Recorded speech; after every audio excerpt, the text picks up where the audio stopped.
आप सभी को नमस्कार, सुप्रभात। सार्थक government job point YouTube channel आप सभी लोगों का हार्दिक स्वागत करता है। यदि आप इस चैनल पर नए हैं तो चैनल को सब्सक्राइब करेंगे, वीडियो को लाइक कर दीजिए और बेल आइकन दबा कर रखेंगे तो आपको नोटिफिकेशन मिल जाएगा और आप उसे शेयर कर सकेंगे। देखिए, ठंड वंड बहुत ज़्यादा है, थोड़ा सा अपना ख्याल रखिए। और इस बीच में प्रयागराज में माघ मेले का भी स्टार्टिंग हो चुका है और आस्था की डुबकियाँ लगनी शुरू हो गई हैं। तो अगर आप लोग भी स्नान करना चाहें तो प्रयागराज में जाकर के स्नान कर सकते हैं, ठीक है ना। चलिए खबरों की शुरुआत कर लेते हैं। देखिए, हम तो एकदम फटाफट खबरें दे करके आप लोगों को जो है संतुष्ट होना चाहते हैं, क्योंकि बहुत सारे विद्यार्थियों को बहुत सारे सवाल हैं और कुछ जो सुप्त तत्व थे वो भी अब थोड़े थोड़े एक्टिवेट हो रहे हैं, लेकिन आपको चिंता करने की बिल्कुल भी आवश्यकता नहीं है। जिन तथ्यों को लेकर के अब विरोध किया जा रहा है कि नया शिक्षा सेवा चयन आयोग, उसकी अधिसूचना वापस ली जाए, नया आयोग न बनाया जाए बल्कि पुराने आयोग के माध्यम से ही सारी चीज़ें की जाए। लेकिन अब चयन बोर्ड का अस्तित्व पूरी तरीके से समाप्त हो चुका है, तो ना कोई अब उप सचिव है, ना तो सचिव है, ना तो अध्यक्ष है, ठीक है ना। ये सारी चीज़ें समाप्त हो चुकी हैं और अगर माध्यमिक शिक्षा सेवा चयन बोर्ड को समायोजित करने के संदर्भ में शासन ने कदम बढ़ाया है और उस पर कोई कार्य चल रहा है, तो जाहिर सी बात है कि इसमें 13 सदस्यों की जो नियुक्ति प्रक्रिया है उसको स्टार्ट कर दिया गया है। क्योंकि आपने देखा था कि जब माध्यमिक शिक्षा सेवा चयन बोर्ड में सदस्य नहीं थे तो उनके लिए आवेदन आदि लिए गए थे, विज्ञापन उनका जारी हो रहा था सदस्यों के लिए, और उसके बाद आवेदन लेने के बाद फार्मों की स्कैनिंग करके उसकी चयन प्रक्रिया भी लगभग कंप्लीट कर दी गई थी, ठीक है ना। और ये कंप्लीट होने के बाद स्पष्टता पता चला था कि जब थोड़ा सा समय बीता कि भाई विद्यार्थी कोर्ट में भी प्रयास करने लगे कि चयन बोर्ड इस चीज़ को स्पष्ट करे, क्योंकि चयन बोर्ड के हाथ में कुछ भी नहीं था, ठीक है ना। और शासन की तरफ से जो अपर महाधिवक्ता ने जो अपना हलफनामा दिया था उसमें भी विरोधाभास था, चयन बोर्ड के वकील ने भी जो कहा था उसमें भी विरोधाभास था। तो इस बात से थोड़ा सा जब अधिकारियों से मुलाकात की गई तो ये पता चला कि नया आयोग बन रहा है, ठीक है ना। अब चूंकि उसके पूरे प्रारूप सामने आ चुके हैं, पूरे अधिसूचना सामने आ चुकी है, तो अब इसके संदर्भ में किसी भी प्रकार की कोई भी जद्दोजहद वो किसी काम की नहीं होगी, ठीक है ना। विद्यार्थी अपनी तैयारियां करते रहें, आप सभी लोगों को बहुत अच्छी अच्छी अपडेट्स देंगे। चलिए खबरों की शुरुआत कर लेते हैं। चैनल को लाइक कर दीजिए, वीडियो को, और चैनल को सब्सक्राइब कर लीजिए, ठीक है। चलिए खबरों की शुरुआत कर लेते हैं। सबसे बड़ा मुद्दा था इसमें, जो कि कोई नहीं बात करता है, आपके LT ग्रेड और GIC प्रवक्ता के लिए। LT ग्रेड GIC प्रवक्ता हमेशा से ही विद्यार्थियों की प्राइम टारगेट रहा है कि LT ग्रेड आएगी, GIC प्रवक्ता आएगा तो हम इस पे जो है मतलब मेहनत करके इसको हम एक सीट प्राप्त कर सकते हैं। मैं आप सभी लोगों से बता दूं कि GIC प्रवक्ता को LT ग्रेड के साथ लाने की जो मुहिम थी, इस मुहिम में सबसे ज़्यादा सहयोग अगर किसी का रहा तो वो आपके सार्थक government job point YouTube channel का ही रहा। क्योंकि हमने भी प्रयास किया कि जब भी GIC प्रवक्ता को जारी किया जाए तब LT ग्रेड को अवश्य जारी किया जाए, जैसे लगभग हर भर्ती संस्थान करते हैं कि वो सहायक अध्यापक के साथ में प्रवक्ता की भर्ती अवश्य ही करते हैं। इससे विद्यार्थियों को भी राहत मिलती है, जो विद्यार्थी प्रस्नातक हैं उन विद्यार्थियों को भी राहत मिलती है, ठीक है। दूसरा कि क्या प्रस्नातक के साथ BEd की डिग्री को भी अनिवार्य किया जाएगा, तो नए आयोग में पूरी तरीके से जो नया विज्ञापन आप लोगों का जारी होगा, TGT PGT 2023 का विज्ञापन है ना, और जैसे इसका परीक्षा शेड्यूल पूरी तरीके से जारी किया जाएगा, 1 मार्च सन 2023 को आयोग की प्रथम बैठक प्रस्तावित है शासन के माध्यम से। मतलब फरवरी तक इन सारी चीज़ों को नियुक्त कर लिया जाएगा, पूरा परीक्षा कैलेंडर सब चीज़ एकदम टनाटन बना लिया जाएगा, ठीक है ना। तो ये सारी प्रक्रिया कंप्लीट होने के बाद 1 मार्च सन 2023 को आप सभी लोगों के लिए आयोग की प्रथम बैठक देखने के लिए मिलेगी, जो कि शासन की तरफ से पूरी तैयारी की जा रही है, ठीक है। और इसके पहले शासन के ही माध्यम से आपका यूपी टेट का विज्ञापन जारी किया जाएगा और शासन के ही माध्यम से आप लोगों को ये बताया जाएगा कि एलटी ग्रेड, जीआईसी प्रवक्ता, नई टीजीटी पीजीटी की वैकेंसी, ये सारी चीज़ें कब आप लोगों की स्टार्ट होंगी, कब से इनके आवेदन लिए जाएंगे, कब इनकी परीक्षाएं होंगी। ठीक है ना। परीक्षा कैलेंडर आप लोगों का बन रहा है और इसकी पूरी नियमावली तैयार हो चुकी है। ठीक है। इसके लिए 3 विभागों का निर्धारण किया गया है। जैसे कि मैंने आपको पूर्ववत बताया था कि हर विभाग के लिए 4-4 सदस्य और 1 अध्यक्ष, मतलब जो उपाध्यक्ष रहेगा, 1 मेंबर, 4-4 मेंबर और 1-1 अध्यक्ष आप लोगों के लिए कार्य करेंगे, ताकि किसी भी भर्ती बोर्ड का जो भी परीक्षा शेड्यूल है, जैसे टेट कराना हुआ, सुपर टेट कराना हुआ, नियुक्ति करना हुआ, ट्रांसफ़र करना हुआ, है ना, ये तमाम तरीके की चीज़ें जो होती हैं, वो सारी चीज़ों को किसी भी प्रकार से विलंबित ना होने पाए। भाई जाहिर सी बात है, अगर एक ही संस्थान, अगर एक ही अध्यक्ष और उतने सारे मेंबर मिल करके अगर किसी भर्ती बोर्ड को फॉलोअप करेंगे तो जाहिर सी बात है प्रक्रियाएँ थोड़ी डिले होंगी। इसके लिए शासन ने पहले ही स्पष्ट कर दिया है कि हर विभाग के लिए, हर बोर्ड के लिए पर्टिकुलर कुछ ना कुछ चीज़ें जो है वो रखी जाएंगी। ठीक है ना। तो आप लोगों को ज़्यादा नर्वस होने की आवश्यकता नहीं है, तैयारियों में लगे रहिए। और जिस तरीके की चीज़ें आप लोगों के सामने आई थी कि टीजीटी में इंटरव्यू हो जाएगा और आपका एलटी ग्रेड में इंटरव्यू हो जाएगा, तो इस तरीके की चीज़ें आप लोगों को फ़िलहाल तो देखने के लिए नहीं मिलेंगी। नई वैकेंसी, चूँकि इसकी जो स्ट्रेटजी आई है सामने आपके एलटी ग्रेड और जीआईसी प्रवक्ता की, 4-5 दिन बाद ये चीज़ें डिक्लेयर होंगी कि लोक सेवा आयोग आपका एग्ज़ाम कराएगा, ये वो विज्ञापन जारी करेगा, क्योंकि उन्होंने अपने परीक्षा कैलेंडर में 1-2 नहीं, पूरे 25 एग्ज़ाम डेट को जो है उन्होंने आरक्षित किया है। और 25 एग्ज़ाम डेट के लिए उनके पास ऐसा नहीं है कि बहुत सारे विज्ञापन हैं, अब तो उनके पास विज्ञापनों की संख्या भी कम हो गई है। तो 25 तारीखों को रिजर्व करना और उसमें एलटी ग्रेड, जीआईसी प्रवक्ता, खंड शिक्षा अधिकारी, डायट प्रवक्ता, ये तमाम भर्तियां, प्री और मेंस, इन सारी चीज़ों को सम्मिलित किया गया था। अर्थात 1 वर्ष के भीतर सारी प्रक्रियाओं को कंप्लीट करने का जो टारगेट था उन्होंने सेट किया हुआ था कि हम 30 अक्टूबर तक ये प्रक्रिया कंप्लीट कर देंगे।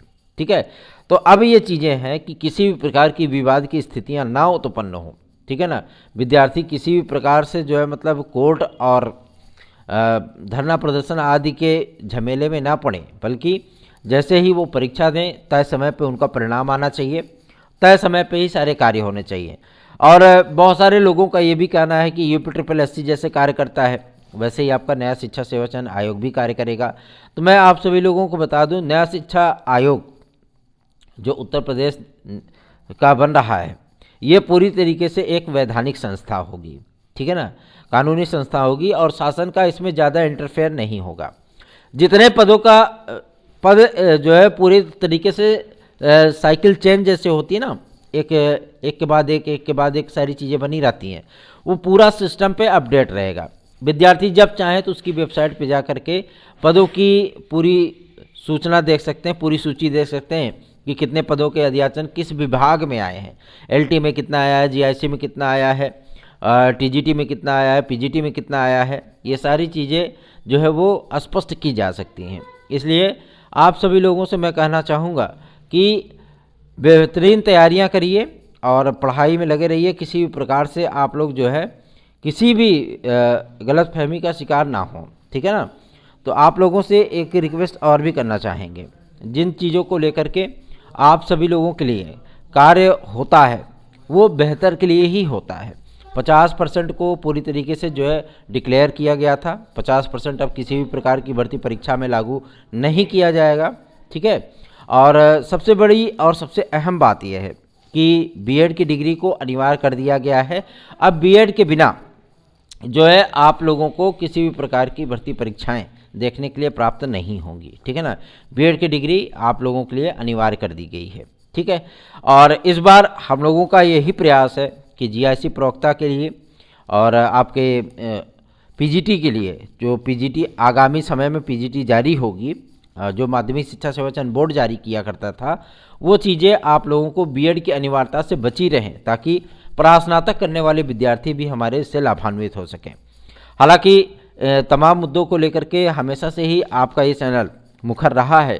और एज रिलैक्सेशन के संबंध में भी अब पूरी तरीके से स्पष्टीकरण प्राप्त हो चुका है कि ईडब्ल्यूएस के विद्यार्थियों को 5 वर्ष का एज रिलैक्सेशन दिया जाएगा। कोविड काल का जो एक मुहिम चलाई गई थी कि कोविड काल का 2 वर्ष दिया जाए और विद्यार्थियों को इससे रिलैक्स होगा, उनको पीसीएस में एक अतिरिक्त अवसर भी मिलना चाहिए, ये मांग को शासन ने स्पष्टतः इनकार कर दिया है कि हम कोविड काल के चलते किसी भी विद्यार्थी को एज रिलैक्सेशन प्रदान नहीं कर पाएंगे। ठीक है ना। तो ये चीज़ें आपकी मामला जो है वो सट आउट हो चुका है।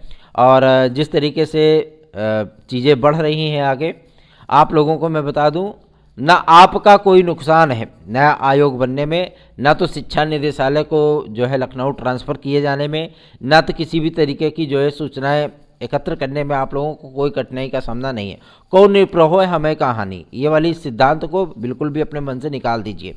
सबसे बड़ा और सबसे अहम चीज़ होती है कि अगर कोई प्रक्रिया स्टार्ट की जाती है, भाई चूँकि यूपी है, यूपी लखनऊ में है ना, तो उसकी कार्य प्रक्रिया देख लीजिए आप। वो तो वैसे भी हम तो कह रहे थे कि हमेशा से ही उत्तर प्रदेश में एक सोता हुआ संस्थान है जो कि उत्तर प्रदेश अधीनस्थ सेवा चयन आयोग है। ठीक है, वो जिन भर्तियों को स्टार्ट करता है, अगर भाई वो विज्ञापन में गलती जानबूझ के करते हैं, है ना, जानबूझ के वो मिस्टेक करते हैं और एग्ज़ाम के एक दिन पहले तक भी सारी चीज़ें जो है वो संशोधित करते रहते हैं ताकि जानबूझ के वो प्रक्रियाएं कोर्ट में जाए और उसके बाद वो भूल जाए। ठीक है ना।